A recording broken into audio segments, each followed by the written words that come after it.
Hello all, James here, and in the most obvious news of all time, water is wet, the grass is green, and Hulk Hogan cannot stop lying to save his life. Now, Hulk Hogan was on the Pat McAfee Show a few hours ago, and he finally properly addressed the standing boovation that he received on the first WWE RAW on Netflix in the Intuit Dome in Inglewood, California.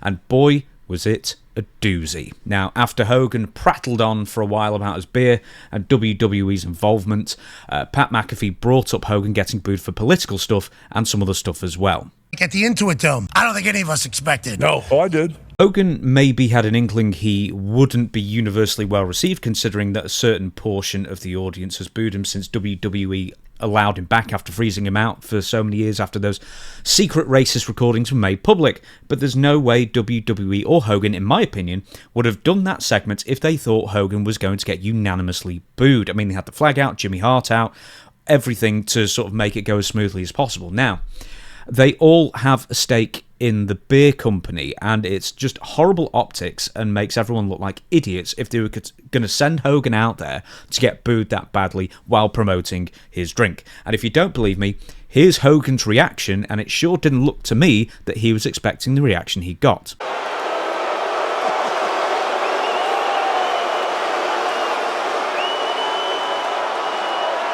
But there's more, apparently. You got to realize, last time I ran hard in L.A., I was a bad guy. I was Hollywood Hogan, man. I was riding dirty with the boys, Nash and Hall, and we were spray painting people and crotch shotting everybody and started out with the too sweet stuff. So last time I was there, I was a heel. I mean, of all the reasons, that is absolutely laughable, and a laughable explanation to explain away the boos. Now, people were cheering the New World Order, don't forget, and specifically Hulk Hogan, back in 2002, when they returned to the WWF. They were already a nostalgia act, and everybody loved that they were there. In fact, when Hogan was a member of the NWO in WCW, WCW only ran California about 20 times in the whole 3 years at that point, and Hogan was not even on the cards for most of those. So Hogan claiming that the last time he was in California, he was a heel, acting like he hasn't been there since 1999, or mid-1999, and that maybe television doesn't exist, is the most asinine thing to claim. And here's more proof.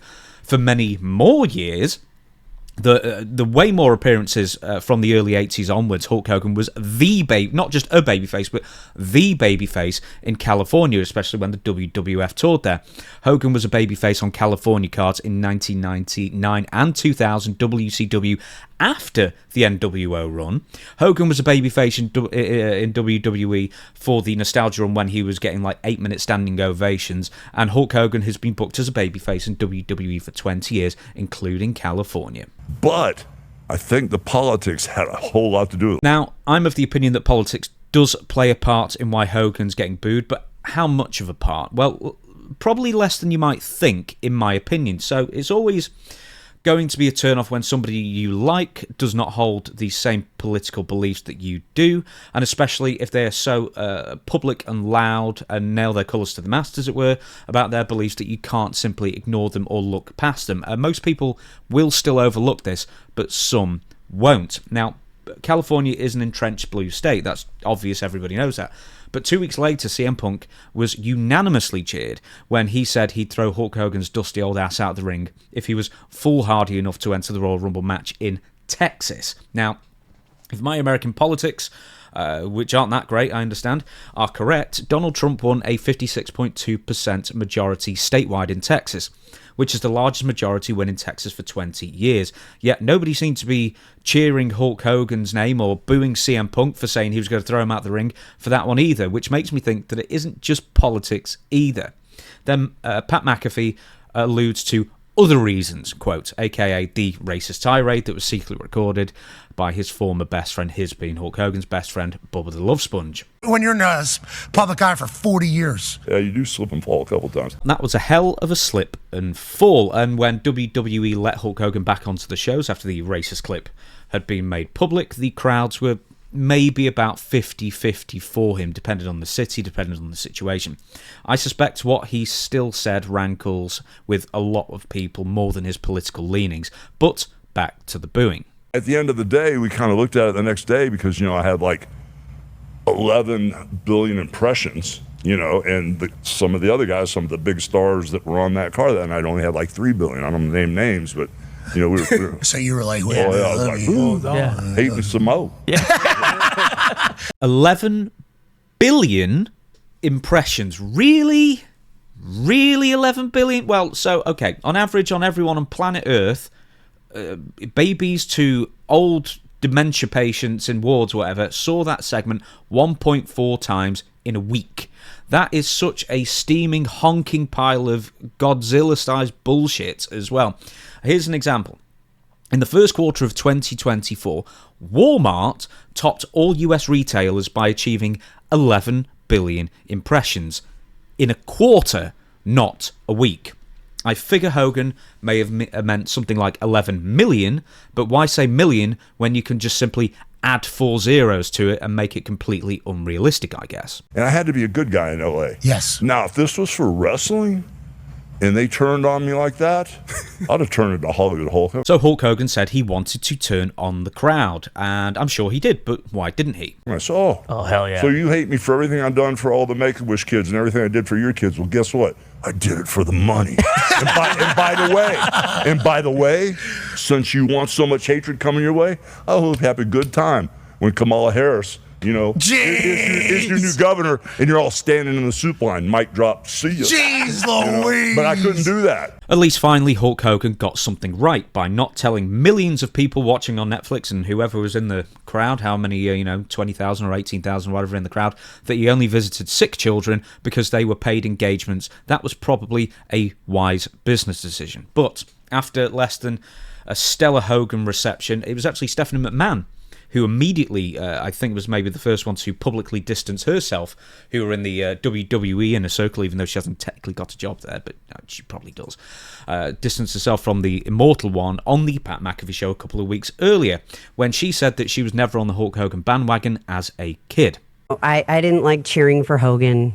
It just wasn't. Well, LA. But he was the most over ever. But I just, I wasn't on the bandwagon. This is in the context of Stephanie always enjoying the heels more, so she said as a child, but I wonder if that's something she would have actually said publicly had Hulk Hogan not got the reception he did a couple of weeks earlier. People were booing Hulk Hogan for more reasons than the usual racism and political leanings, of course. Now, by the time Hulk Hogan engaged with the fans, they were already sick of the constant shilling and sucking of Netflix's digital arse from the people like The Rock and John Cena and Triple H and the commentators, because multi-billion-dollar corporate backslapping is hardly that appealing to the common man on the street.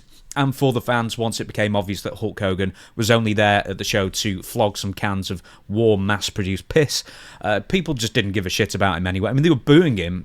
They cheered the music. They started booing him when he walked through, and then when it was really obvious he was just in full corporate shill mode, then he was getting booed right out of the gate. He invoked the name of Macho Man Randy Savage and got him booed. That's how much they didn't want him there. And keep in mind that the fans there, they don't want corporate shilling. They don't want advertising or just how great Netflix is. They want to see a show. They want to see wrestling matches, which, by the way, they got a grand total of 4 wrestling matches that night for their obscenely overpriced tickets. Now, nailing your colours to a political party so overtly, whether they be red, white or blue, is always going to turn some people off. But the fact is that most old wrestlers vote Republican in my experience. I've interviewed over 100. They all seem to be Republican in my experience, for the most part. Now, most fans on both sides overlook political allegiances because, you're a part of, they were a part of your childhood. You're their fans. You love watching them as a kid. You don't particularly care who they vote for. But the racism for Raw was a big blow, but Hulk Hogan was still getting 50% cheers, as I said before, when he returned years after the fact. But here's what I think it ultimately is. Fans are just sick of being worked 24/7 by a guy who lies and embellishes about every single story and anecdote. And it's fine in the context of a performance, or even if you're doing an interview that helps the performance. But who wants to be gaslighted and treated like a mark for eternity by a guy who has long since retired from wrestling? It's exhausting, it's annoying, it's disrespectful to a point to the audience, and it's ultimately pointless, and, it's the opposite of self-serving, it's self-defeating.